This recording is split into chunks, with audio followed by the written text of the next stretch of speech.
দুইটা সময় তওবা করে লাভ নাই। একটা হচ্ছে মৌতের যন্ত্রণা শুরু হয়ে গেলে, মৃত্যুর যন্ত্রণা শুরু হয়ে গেলে আগে পা থেকে শুরু হয়ে আস্তে আস্তে গলার দিকে আসে।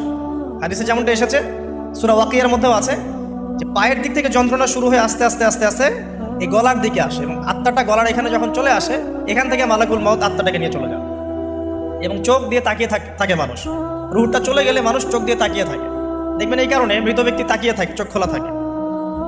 এবং তখন আসমান থেকে সিঁড়ি নামিয়ে দেওয়া হয়, ওই সিঁড়িতে করে আত্মা চলে যাচ্ছে, ও তাকিয়ে দেখে যে আত্মা চলে যাচ্ছে।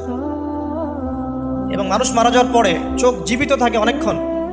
মেডিকেল সায়েন্স যারা পড়েছে তাদেরকে জিজ্ঞাসা করবে, মানুষ ডেড হয়ে গেলেও চোখ দেখবেন আরও কয়েক ঘন্টা, হয়তো আরও নির্দিষ্ট একটা সময় পর্যন্ত চোখটা কিন্তু জীবিত থাকে।